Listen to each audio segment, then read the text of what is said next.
Great, thank you so much, Anthony. Very kind and friendly introduction. And we obviously had our book launch a couple of years ago with The Philosopher, so it's really nice to be back. And thank you so much to Regan for this fabulous book, and it's gorgeous as well. I was so excited when it came through the post. Lisa and I have absolutely devoured this over the last week. We've been messaging about it the whole time. So I'm really excited for people who are tuning in to be able to read it if you haven't already. I wanted to start, Regan, with a really general question. So maybe you could provide a kind of summary of the book and your motivation for it for people in the audience who haven't had a chance to read it yet. Certainly. And I just want to say it's a pleasure to be here, and especially with the both of you. Your book, The Philosopher Queens, is incredible, and I love it. And I recommended it to so many people. It definitely fills a much needed gap. So thank you for that. So my book, just to give you a quick sketch of it, is a story about, it's a memoir biography hybrid, story about my way of getting into philosophy. I studied as an undergrad, I got my PhD in it, I went on to be a professor of philosophy for a period of time. But during that period, particularly when I was working on my dissertation, I became disenchanted with the field. And I discovered these women philosophers from the early modern period. And that reinvigorated me for many reasons. And so the book is about that journey, my personal journey, but it's also about the life and ideas of these four women philosophers: Mary Astell, Damaris Cudworth Masham, Catharine Cockburn, and Mary Wollstonecraft. And in addition, I touch on the history of philosophy. I go through the history of what many male philosophers had said about women in one chapter. In another chapter, I provide a quick sketch of the history of philosophy, but only through women philosophers.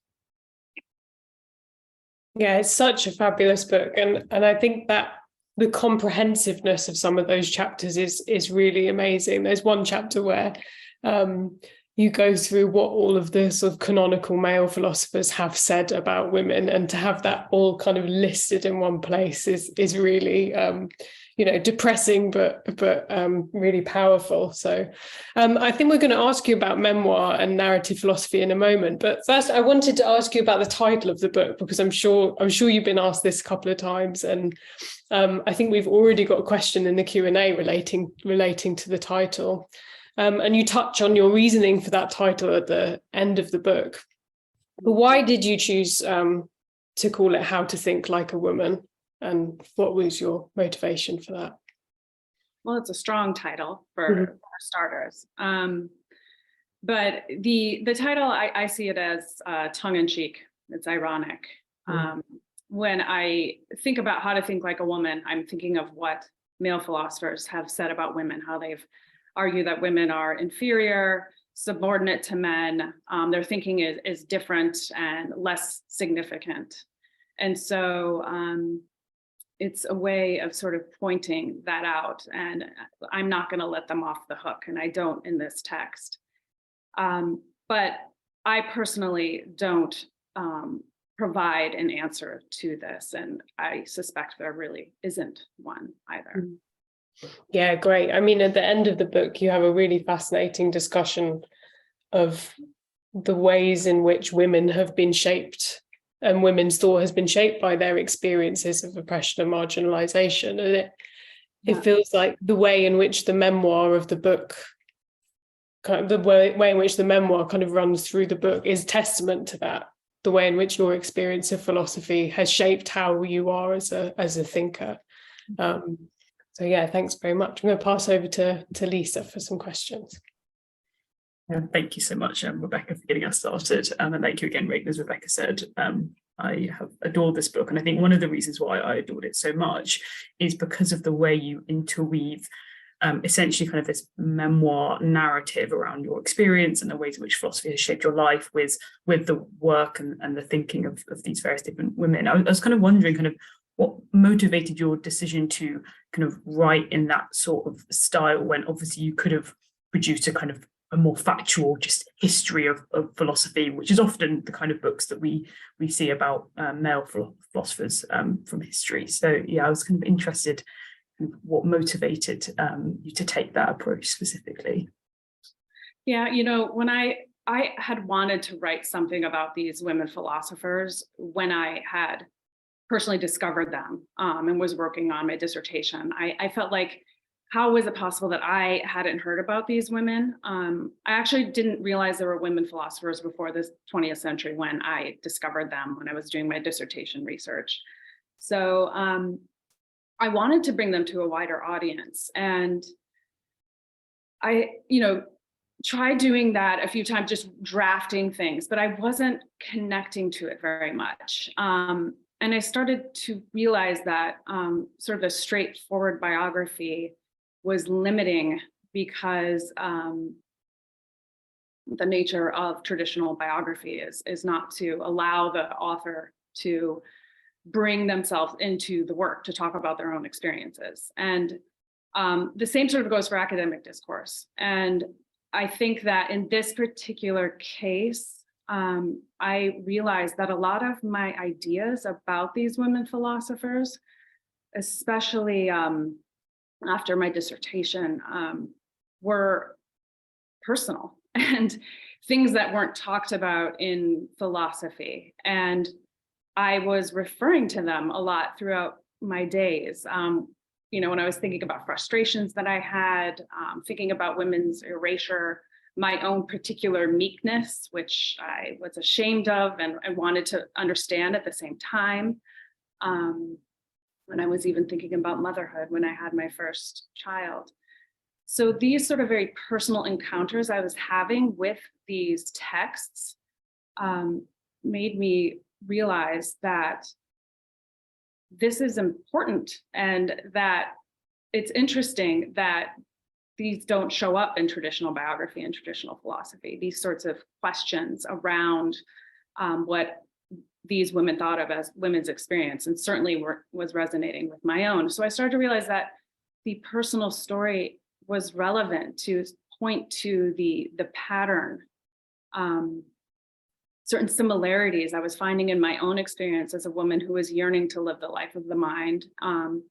And same with Mary Astell, Damaris Masham, Catharine Cockburn, and Wollstonecraft. They too were yearning to do this, to build out the space for women to lead this sort of life. And I felt that narrative was an important way to tell that story. Thanks, Regan. I think that's really interesting, and that definitely comes through towards the end of the book. I think we can talk a little bit about kind of the bounds of philosophy and what is considered philosophical or not. And I think that's one of the reasons why I love the book. I think it's an interesting kind of case study in showing how that kind of narrative personal stories can be a really valid form of philosophical exploration. And I was just kind of wondering, do you think there should be more space for that in philosophy? And is that connected to what might be necessary to have a more inclusive form of philosophy, or those things kind of separate in your mind? Just wondered if you have any reflections on that. I do. I think that a lot of these women philosophers weren't trained. Most of them didn't have any university training, right? There's very few who actually were able to sit in a university class. None of the women I write about ever did. So they didn't have that technical training. And so sometimes they were, writing their ideas in different genres through novels. Sometimes they show up in letters and poetry. I tend to think that these texts can be very significant philosophically, especially when compared to the more traditional treatise that they also wrote. So absolutely, I think that we have to have a broader sense of what qualifies as a philosophical text if we are going to be inclusive of these early thinkers. I must admit, some of my favourite extracts of the text in the book were from the poems and the letters that you found. I think there's a beautifully rich source. You've clearly did a huge amount of research to uncover glimpses of the personalities of these women through the writing that they did, and potentially in maybe more expressive forms than they would have able to have potentially been able to publish publicly. So that's another aspect that I really like of the book. And I guess the last question I have a little bit about the kind of approach to the book. One thing that I personally found quite powerful is, I think, again, the book is a really interesting case study in how relevant philosophy is and can be for our lives. And I think the fact that these women thinkers have shaped your life and your understanding of your life and your relationships at really kind of important points in your life shows that philosophy can be really important for helping us understand these things. But then it's interesting that there is a perception for quite a lot of people that philosophy is quite abstract and maybe isn't necessarily as relevant for them. And clearly some of the work of the philosopher is to kind of promote the relevance of philosophies to people's lives. And I was just kind of wondering what you might say to people who might think that philosophy is something that kind of happens separately or kind of independently of them, given that for you it's clearly been a really profound source of knowledge and wisdom and inspiration for your life. Yeah, certainly. When I originally got into philosophy, I did feel it was fairly relevant. I was very passionate about questions about the existence of God. I mean, this was when I was 18. I had moved from the Midwest, gone to college at Boston University. And so I was still questioning these sorts of things. And I was very much interested in the good life. What does it mean to live well? What should you be doing to, if not save your soul, at least be happy? Like, those things mattered to me, and they still do. But the deeper I got into philosophy, the less I felt connected to it. And it really wasn't until I discovered these women philosophers and their interest in issues that I felt were omitted in philosophy, unjustly so. Things that helped me understand my condition as a woman thinker. It was then that I felt again electrified and sort of like there is perhaps a space in philosophy. We have to push back and create it, but it's there. That's very good. That's really powerful. And I think another really good example of why inclusivity in philosophy more broadly is so important, because I think to speak to different types of people with different experiences, I think is going to be a really essential thing for making people feel invested in it, potentially for future generations. So thank you. I'll just briefly pass over to Rebecca to ask some questions about the women in the book. Yes, I also wanted to say that what I enjoyed again about the stop talking, maybe I shouldn't stop talking about how much I enjoyed the book, but another thing I enjoyed about the book is this, for me and Lisa, we also became, I think, quite disenchanted with philosophy at the end of our degrees. We were struggling to see how a lot of what we were learning about was relevant to our lives. And we both sort of swerved out of philosophy when we'd finished our undergraduate degrees. And it was only, we started the Philosopher Queens project when neither of us were working in academia at all. We were both living in London together in policy and kind of government roles. And it was only after that experience of feeling like philosophy was ready to have some kind of conversation about women philosophers, and that we suddenly had this experience of learning about them, that I felt even like I wanted to think about going back into academia. And so, yeah, it's really fascinating. I think lots of women have similar kinds of experiences of just not understanding how it's relevant to them, because none of the people that we learn about speak to us in the kind of way that we would want them to. So yeah, but I wanted to ask about the women in the book. I learned a great deal from reading this, and I loved hearing kind of more in depth about some of the women that I had read and heard about before. And you cover lots of women philosophers in the book, but there's a particular quartet of philosophers that you focus on. So why these women, and how did you find them? Well, so I would have to go back to this period of time that I was working on my dissertation. I was trying to find a research topic. Mhm. And at this point, I knew I wanted to study early modern philosophy. I had spent most of my graduate studies focusing on early modern philosophers. But as you know, with a dissertation, you have to plow, a new area while responding to the literature. So figures like Hobbes and Spinoza, everyone is all over that, right? And so my advisor encouraged me to look at this less well-known group of philosophers, the Cambridge Platonists. This very interesting yet strange group of thinkers. And so I was reading an obscure monograph by one of them, by about Ralph Cudworth. And as I was reading through it, and I was also feeling not very excited about anything I was reading, I came across this note in the text that said he had a daughter, and she was, had a philosophical book. And I looked at the footnote, and it had the title of the book. It was a discourse concerning the love of God. But I was shocked. I was like, wait, there is a woman writing philosophy in the 17th century. How come I didn't know this after all these years? And what is this text? So I quickly ordered it, which it wasn't in print and at that time. So I ordered microfilm, and it came to me. I was at a small college in Iowa in the Midwest of the United States. And so this microfilm was shipped to me from a major university. And I took it to my library. I sat in the back and, put it in this old microfilm machine and lit up the stacks. And I'm looking through this book, and I'm like, oh my goodness, she's talking about, she's conversant in the philosophy of the day, using the terminology of the leading epistemologists and metaphysicians, but she's also talking about the condition of women and mothers in particular in this work. And I was like, what?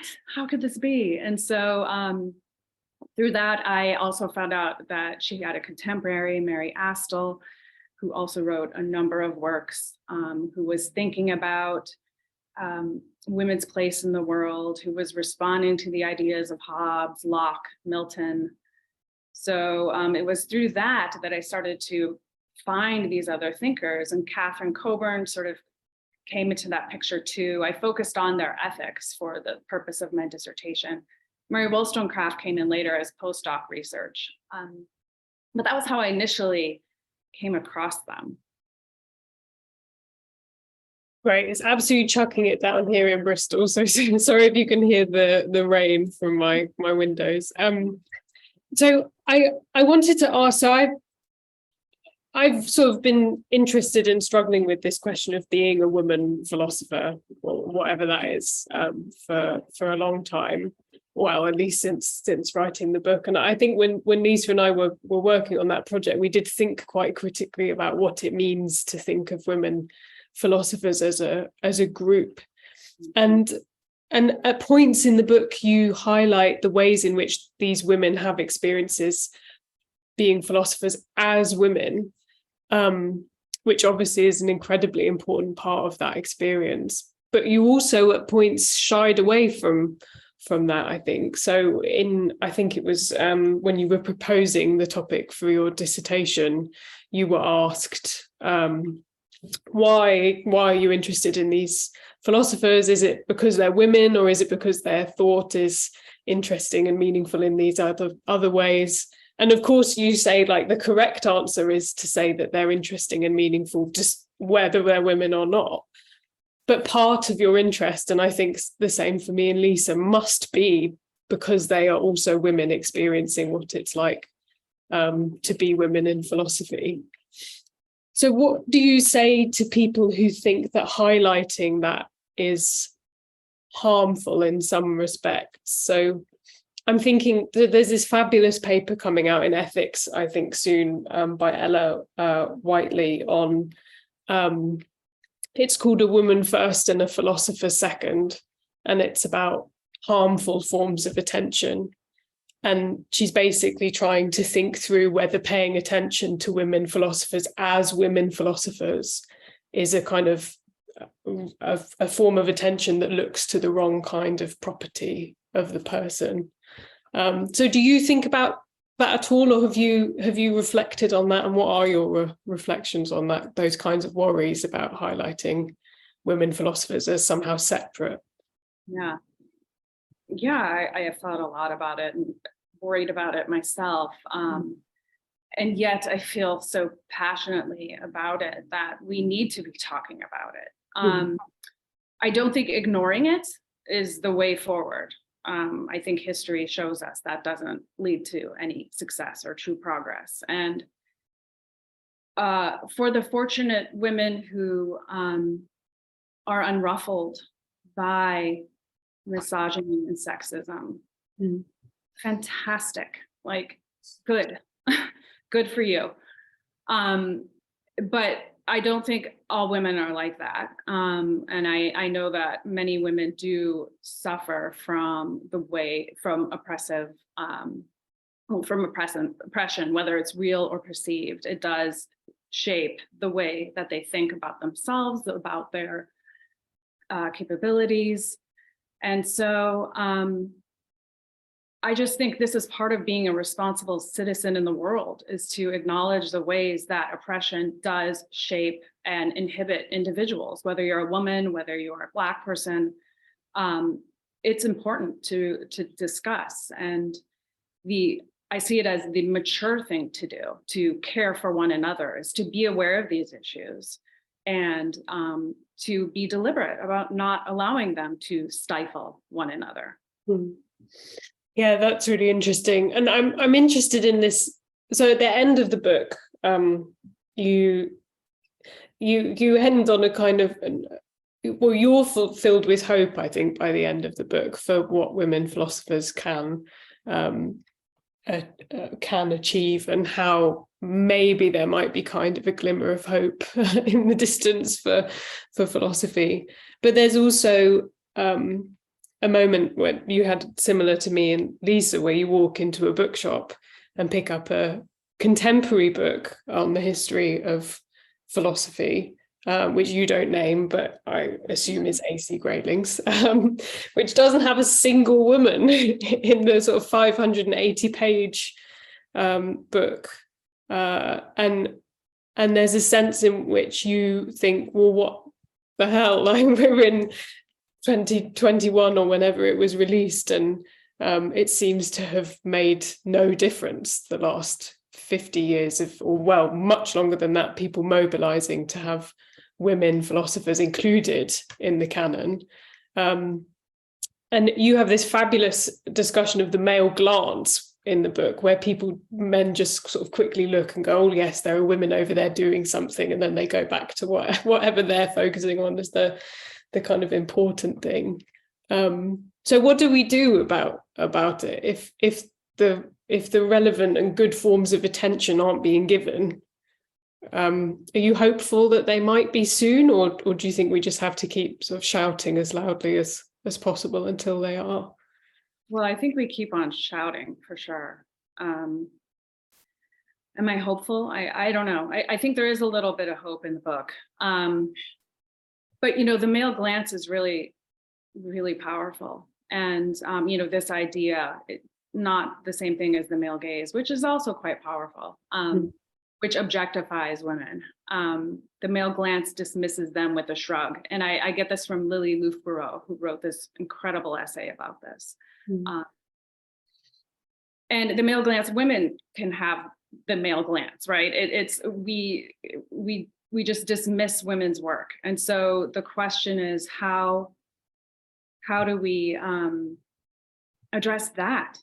How do we get people to care, frankly, about the work of others that are not white men? And many have tried throughout history, right? And I write about some of them in the book, and you were talking about this too. And men have tried. There have been so many men throughout history. Poulain de la Barre wrote this book in 1677, advocating for the equality of the sexes, the intellectual equality, perhaps even superiority of women.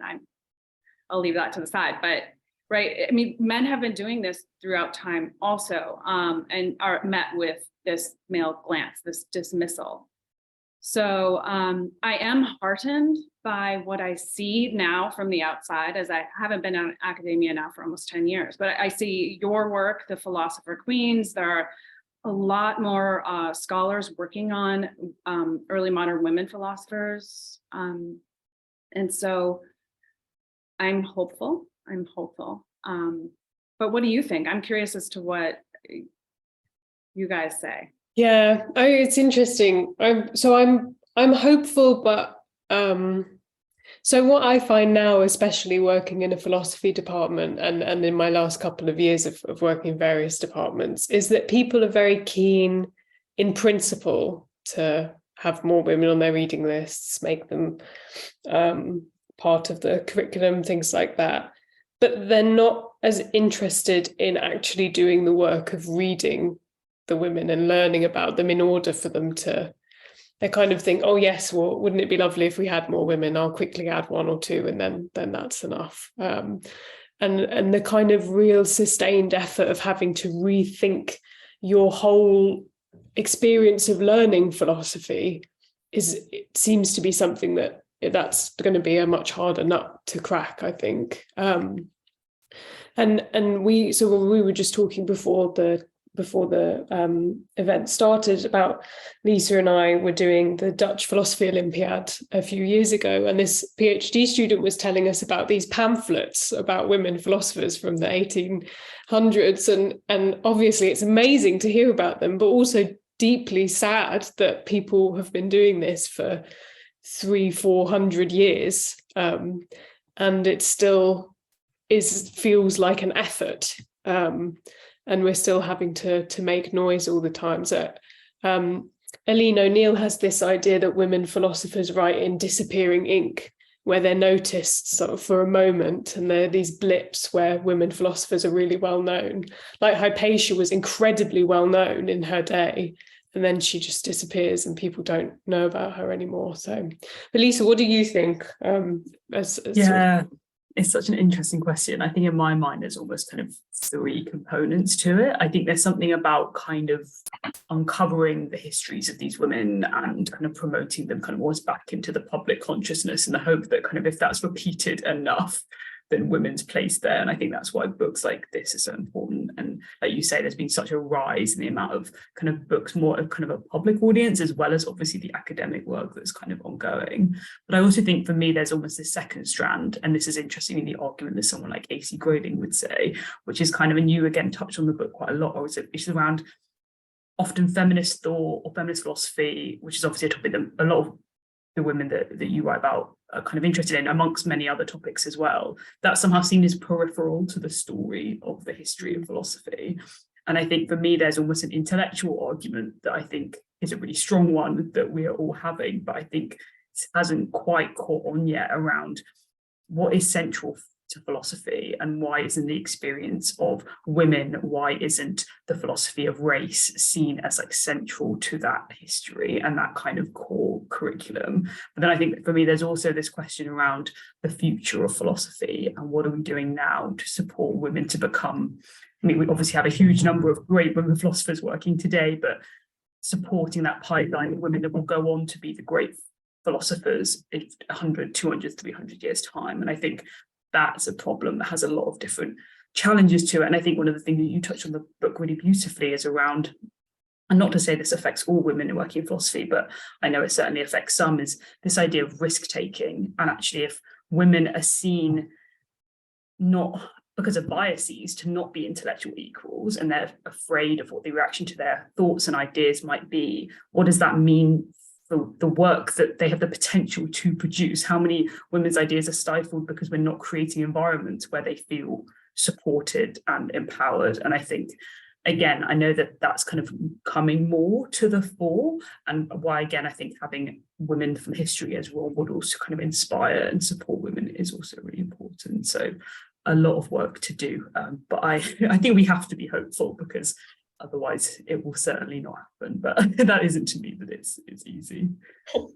I'm a deeply pessimistic person, so I have to overcome the urge.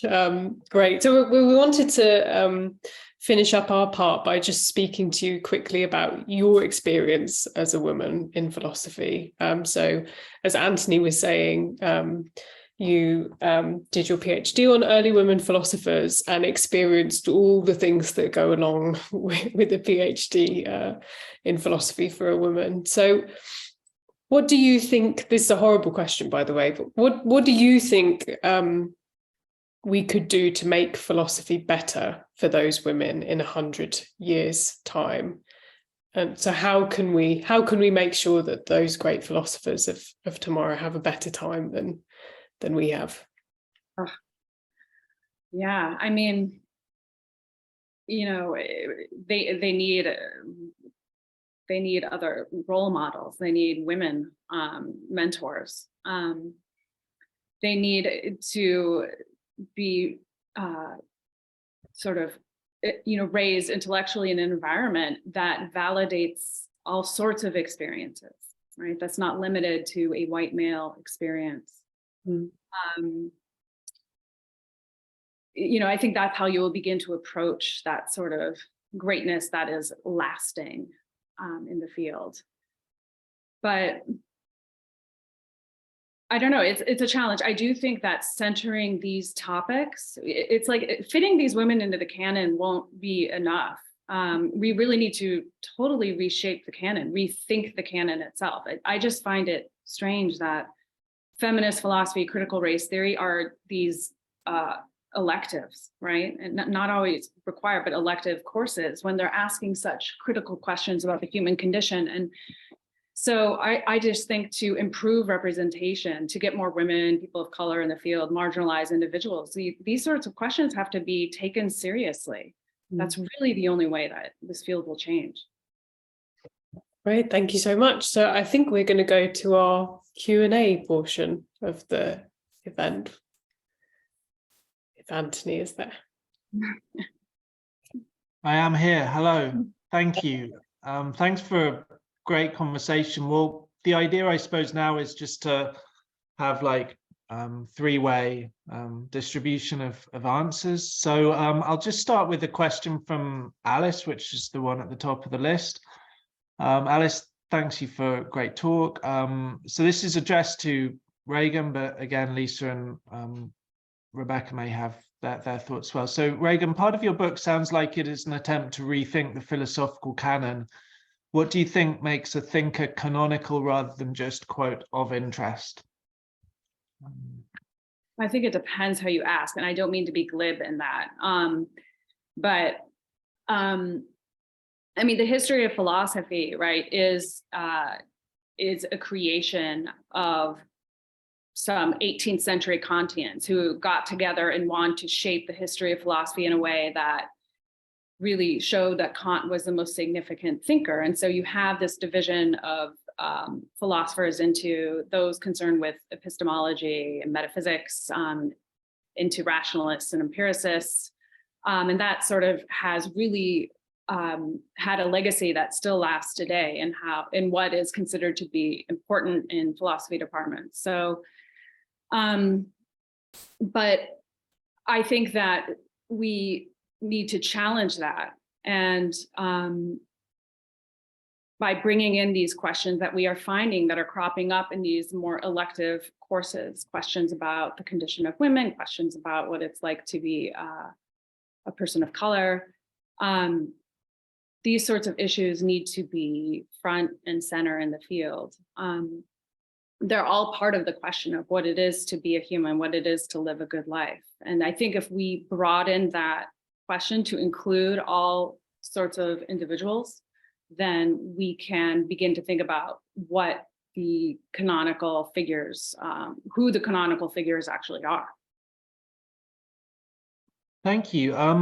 Lisa, what are some of your thoughts about, I mean, for example, you did a kind of an alternative canon, as you did it kind of chronologically from like Hypatia all the way up to, say, Mary Midgley. What are your thoughts about restructuring the canon?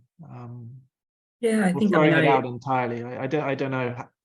Yeah, it's a difficult question. I think particularly because so much of our understanding of the canon has been shaped by these certain ideas about what was or wasn't important throughout history. And I think it's challenging when a lot of the thinkers that have kind of made it into what we consider to be the modern canon were done so because they were very popular in their day. And even though some of the women throughout history were popular in their day, a lot of them didn't necessarily receive recognition for their work during that period. So, for example, again, something that Regan touches on in her book and we do in ours is the amount of women that basically shaped male philosophers' work, but were never credited for their work. So I think in my mind, there's something about recognizing the contributions of women to the traditional canon that we already have established, and recognizing where there's been significant influence from women philosophers. I like the point that you made, Regan, about how we shouldn't even really just refer to John Stuart Mill in a lot of his major works. We really should be referring to John Stuart Mill and Harriet Taylor Mill as well. So I think there's something about recognizing the contributions of women, but I also think that, yeah, it's something around looking back in other types of thought, so feminist thought, for example, and looking at who are those key thinkers that have really led to where we are today, because in my view, they should be part of any kind of philosophical canon that kind of deserves its name. Thanks, Lisa. Rebecca, have you got anything to chip in on this question? Yeah, I mean, I'm personally struggling with this at the moment, having to suddenly design a first-year philosophy course on political philosophy, and the temptation to just start with Hobbes is really strong. Instead, I'm starting with Iris Marion Young. So it can be done in other ways, and I think Regan, you have this discussion at the end of the book where I think you say that the canon should be thought of as like kind of feral cat, as like a wild and thing that's always changing, that needs to be radically rethought all the time. Whereas I think at the moment we've reached a point where some people view the canon as like a sort of natural, almost like a Platonic form that just exists outside of how we have created it. So I think once we can get over that idea that the canon just exists as it is and we haven't had anything to do with it, we can start to rethink it a bit more radically. Absolutely.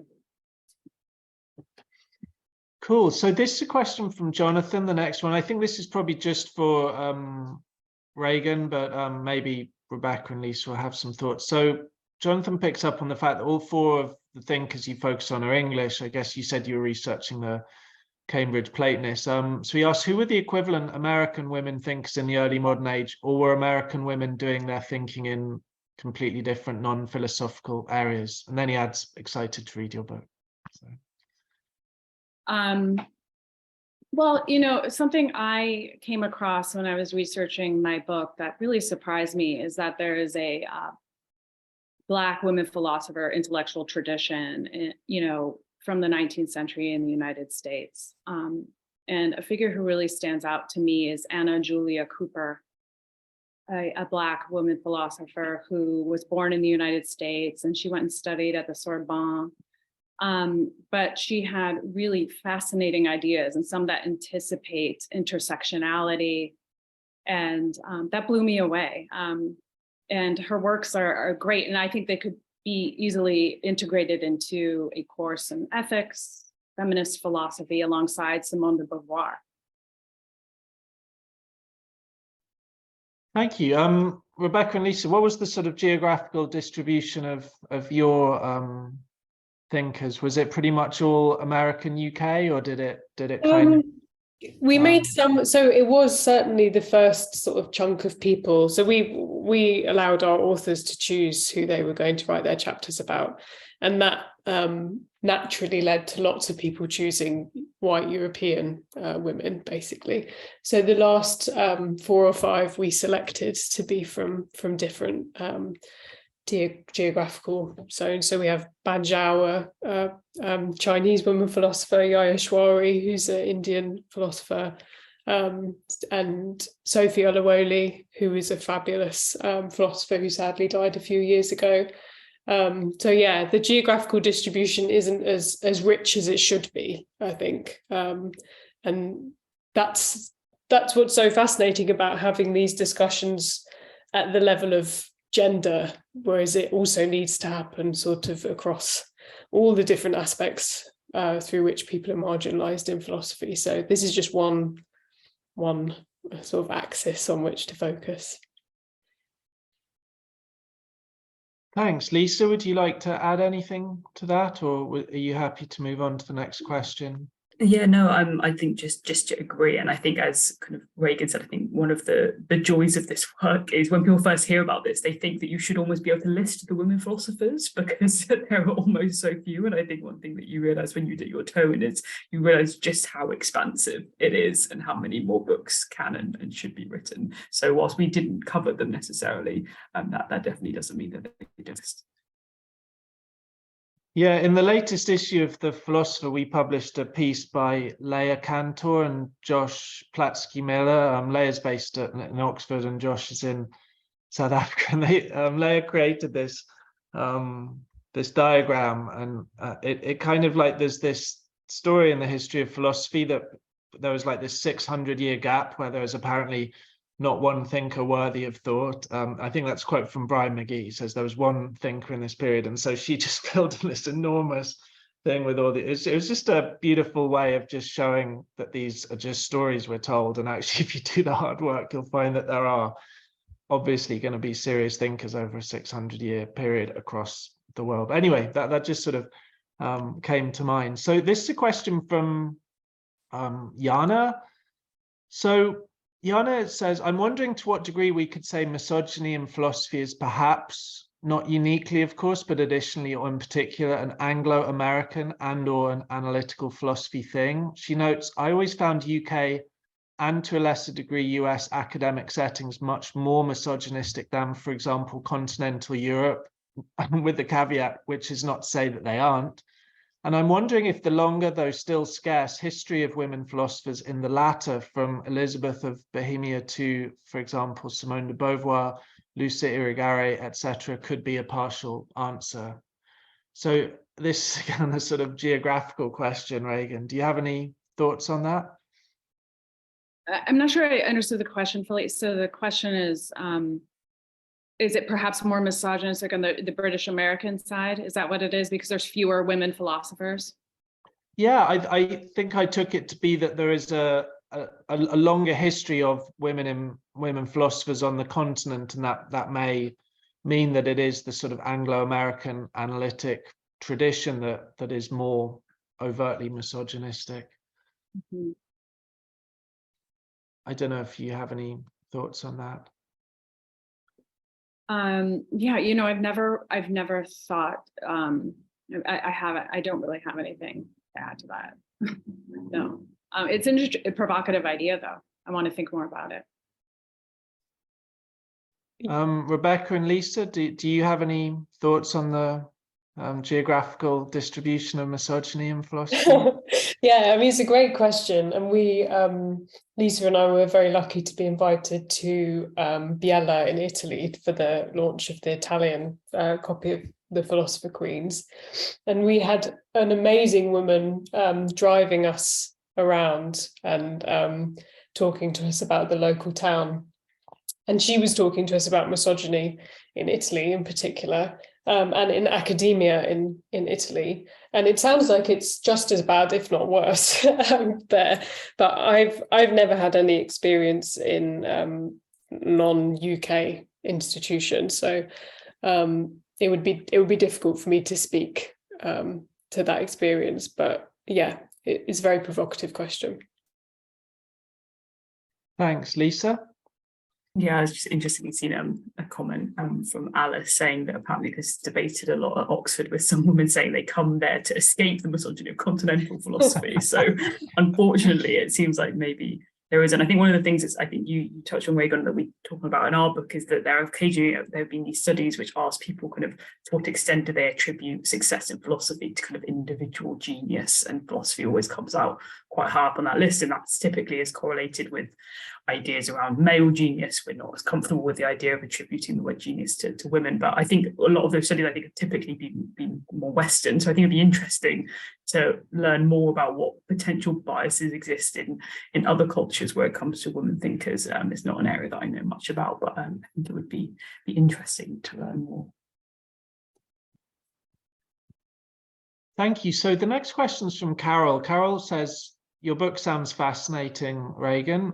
Please, can you give us some examples of the specific approach or thinking of one or two of the women philosophers that have influenced, enlightened, or help you, and maybe how and why? Thanks. Sure. I can talk about the one who first just blew me away, is Mary Astell. So she's a fascinating character. She was born in 1666 in Newcastle, and in the gentry class. But at this time, when her father's work was not going so well, so he worked in the mines and there was less coal. So this meant there was dwindling family funds and that Mary would not have a dowry. At this same time, she was being tutored by her uncle, Ralph Astell, who was a brilliant guy, had studied Cambridge Platonism. And so she was familiar with Cambridge Platonist philosophy from a very young age through those tutorials. And her father died when she was 12, and then her uncle died when she was 13. No dowry, young girl, probably, you know, a typical future for a girl like this would be to marry below her class, which certainly would mean that she'd have a much more difficult time, at least, continuing with her studies and keeping, you know, books in her life. And so what she decided to do a few years later, when she turned 21, 22, is to leave Newcastle and go to London and strike out as a woman philosopher and make a living writing. And she would be the first to ever do so. There was another woman, Aphra Bain, who wrote plays and made a living doing that. And there were other women philosophers at the time, Anne Conway, Margaret Cavendish, who, but they were independently wealthy. So it didn't matter if their works didn't sell. So Mary Astell needed to create works that would help her, you know, survive, essentially. And so she wrote a number of works, but my favorite was A Serious Proposal to the Ladies. And I just loved the title of this book when I read it. And her proposal is to establish an all-female academy where women can go and study and converse with one another in a very nurturing environment, and one which he is explicit about doesn't have any men. There's no misogyny. They're stepping outside of all of the different sexist theories that were proliferating during the age. They would go here and cultivate their minds and imagine anew what it is to be a woman in the world, how to contribute to social political life. And one of the things that came out of this was women aren't just destined to be mothers, she argued, that the whole world is a single lady's family, is what she says. And I found that really powerful, this idea that the creation of a space for women to come together and support one another. And I was reading this, you know, when I was writing my dissertation, and this was a time when my response to the sort of, you know, the isolation that I felt was not to reach out to the few other women in my program or the one other woman professor, which I should have done, seeing that now. And I write about this at the end of my book. And this is my hope for other women who are out there in philosophy programs. And if they're one of the few women, find those other women, find those women professors, establish those bonds, create that network, that community to support you. Mary Astell was very aware that you have to create this intentional environment in order to thrive intellectually. And this is something that men take for granted. They don't really talk about. But she was aware of this even in the 17th century. And I found that to be a very powerful idea. Thank you. Lisa, do you have any thoughts on Carol's question about, I'm just getting it up, the specifics, like any specific approach or thinking of any women philosopher that comes to mind as being especially influential for you? It's a bit of an on-the-spot moment. Yeah, that's such a tricky question. I think, for me, I found solace in different works of women philosophers. I remember Mary Midgley. I really loved reading about her work. We went to college around the time of the rise of the new atheists. And I think during that period, when I personally, I was religious at that time, and I think I found it difficult confronting those ideas about kind of evolution and and I think her defense of some of those ideas around kind of morality and ethics. So we went through a period where I think like the kind of mainstream view was that there is no ethics, there is no morality. It is when we live in this kind of scientific naturalist world. And I found her defense of kind of morality and ethics and kind of this like anti kind of almost like animalistic view of morality quite kind of comforting to me, not necessarily as a woman, but just as a philosopher. I found that really interesting. But similarly, I think many different works of feminist philosophy, I think, have inspired me.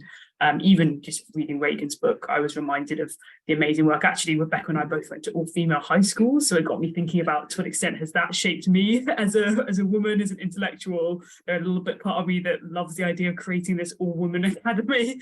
And whether that's still an idea that maybe can be revived at some point. So yeah, a huge number of different philosophers, but that's just one that springs to mind. Cool. Rebecca, any springing to mind? Yeah, so I have, I have several, but the two that influenced my actual work as a political philosopher are Iris Marion Young and Judith Sklar. Judith Sklar would be annoyed that I was thinking of her as a philosopher, but whatever. And both of them, I think, do this really amazing thing that of thinking about real world injustice in a really complicated, interesting, rich theoretical way. So it both of them were reacting against and to the kind of Rawlsian ideal theory turn in the 70s, 80s, 90s, even now. And those two women have been really instructive for me in how to do political philosophy well and in a meaningful way. So they're my current people that I'm reading as much as possible of. Thanks. Sorry, I was just multitasking, trying to put a link to an essay we recently published on Iris Marion Young into the chat, because it's a great essay by Maeve McCohen. I don't know if you know Maeve. Yes, yeah, Maeve's great. So anyway, this is going to have to be the last question. It seems like a really good one. Perhaps it'll have to be pithy answers, but it's from Rebecca, who asks, in a hypothetical world in which women were taking the lead, what would academic philosophy or philosophy more generally look like? How radically can it be transformed? So Regan, do you want to take the lead on this one? Sure. I don't tend to think that women, that there is an essential view that women will bring forward. The more that I read women philosophers, the more convinced I am that, it's there is no one voice. And if anything, the only commonality I find is oppression and how it affects how individuals think. So I just hope it would continue to diversify the different ideas that we have in philosophy and challenge the monolithic views, the canonical ideas that we take for granted, as I think Lisa said, that we treat as natural, right? But they're human constructs. Perfect, thank you. And excellent in terms of a short answer for the end. Rebecca, do you have any thoughts on this kind of future-oriented vision? No, I mean, I think in the book, Regan gives us a really clear picture of what philosophy can be like. And so, yeah, I'm despite my general pessimism, I'm quite hopeful that we're on the way there. It's a wonderful question, and I think potentially the premise of what could be a different book, if Regan's interested in writing more. But I think as Regan said, I think the thing that unites a lot of experiences is oppression. And I think it would have to be a future in which we're breaking down more of those barriers for all people, obviously, for women, for people of marginalized communities, both in terms of the history, but also in terms of the future and the future philosophical work that we do. Perfect. Well, that's a great way to end. Regan, do you want to have any final words? Any questions that weren't asked, or any final comments that you wanted to offer as we close the event? No, I think I would just, reiterate that, you know, the history of philosophy is a long history and women have been there from the beginning, and there are so many. It is not the field of dead white men.